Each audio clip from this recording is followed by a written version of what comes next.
My main focus tonight was to come to the community and listen. And that predominantly was it. Just to listen to your concerns and to alleviate anyone that might have some fears. I won't be able to speak on the ongoing investigation of the tragic shooting in Guadalupe. I won't be talking about that at all.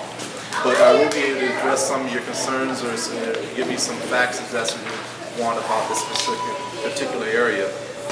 My name is Lieutenant Lee Edwards. Been on the department for quite some time. Some of you might know me.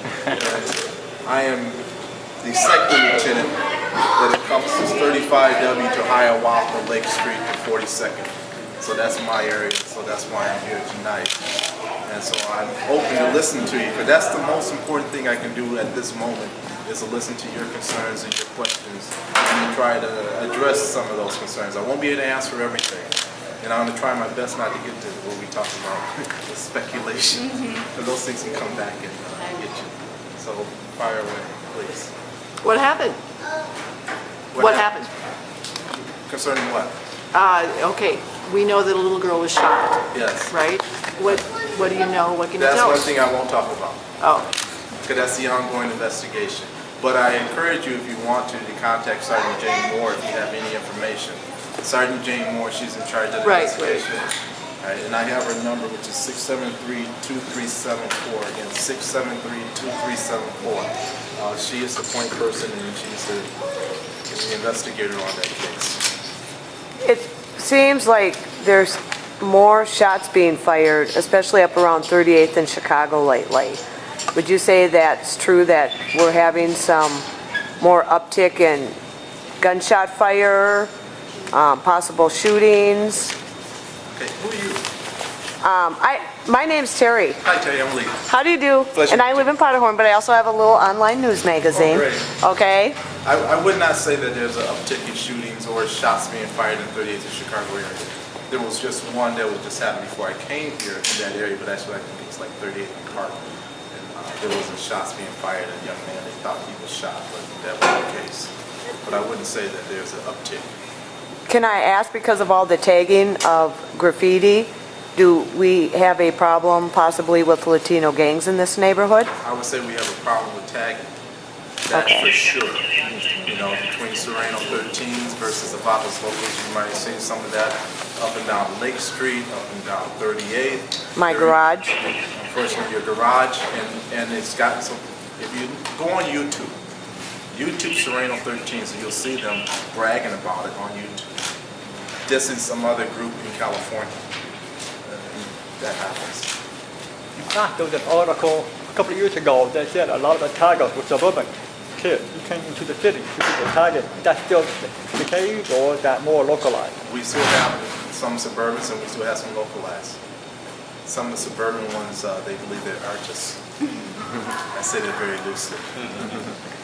So at this point, you're saying you don't think this is gang related, or you just have nothing to say about it, or?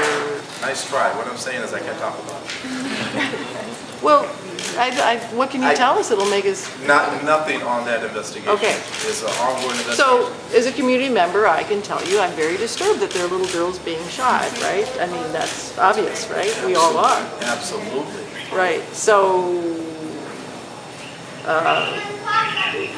what do we know about what the police is doing related to this?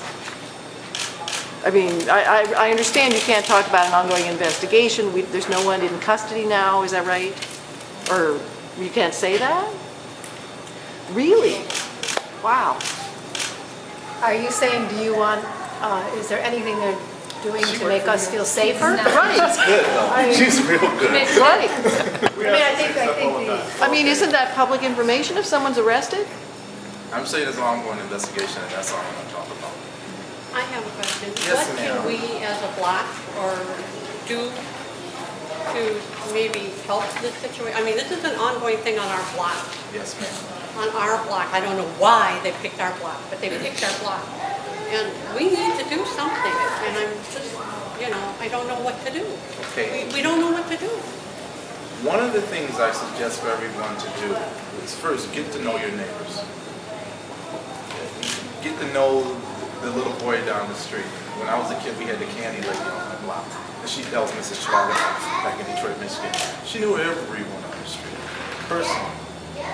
And then get to know your family members and then your extended family members.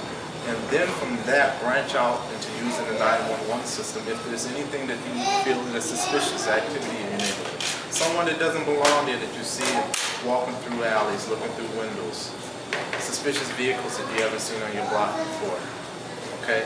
And tell your neighbors about it and then have them call too, because that's a force multiplier. Okay, so if you call, there's a suspicious vehicle, and you call, now I got 2 calls. And it kind of bumps it up as far as the ratchet priorities. And that's something that we want to look for, because you are our eyes and ears out there. You know more than we do, which is just a fact. Okay, and let us know what's going on, and so we can handle that business there. That's the most important thing that you do, is take advantage of the 911. So the more that you hear from Absolutely. Absolutely. That's so important. Lieutenant Edwards, do you have any crime data or statistics about crime in general in this community? You scared me. I scare a lot of people. It's not unusual. It just came up to us. That's why he's behind the camera. I do have some crime statistics about this neighborhood, and I can talk in general. The number one concern that we are having, as far as my perspective, now this is just my perspective being a second lieutenant, is burglaries.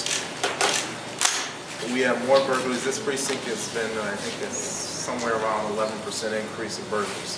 And most of the burglaries are happening between the hours, unfortunately, about 12 o'clock in the afternoon to about 9:30 at night. And in this area specifically, they're kicking in the front door, so they're not very Discreet? just brute force. And then I would say a good 40% of the burglaries are unforced. People leaving the doors open. We had a burglary last week where the young man was raking his leaves right before the big snowstorm, and some lady came and said, "Oh, let me help you." Now that doesn't happen in my world. Nobody wants to help me rake my leaves. And so while she was helping him rake his leaves, we believe her partner came through the back door and burglarized him. So those things happen. We know for a fact, this is generally that happens every year. Snow blowers is now going to be the number one thing that is stolen out your garage, because people believe the garage is unsecured. Okay? So that's one of our major concerns, because someone can definitely get hurt. And if you don't feel safe in your own home, you probably won't feel safe in the community. That's what seems pretty violent, really bad over here. It's the burglaries. But we're addressing those, we're fighting those things. And and now the way they're doing it is Craigslist. They're selling things on the internet. Mike Starr and his crew were able to saw one where the guy had his bicycle stolen out of the garage, $1,400 bike. But they found it on Craigslist. Now they worked that case. So that's a major concern that we're having here. Second to burglaries are the robberies. We're still being challenged by that. Now most of those robberies are occurring up and down Lake Street, anywhere from 4th to about 15th Avenue. That's what we're seeing the majority of. And that's happening generally very late at night. Some of those robberies are, I won't blame the victim, but some of those robberies, the victim has placed him or herself in compromising positions with ladies of the evening. Let's leave it at that. So that's what we're looking at right now. Other than that, though, this is a very clean area. Compared to some other parts that I worked in, this is a joy to work over here.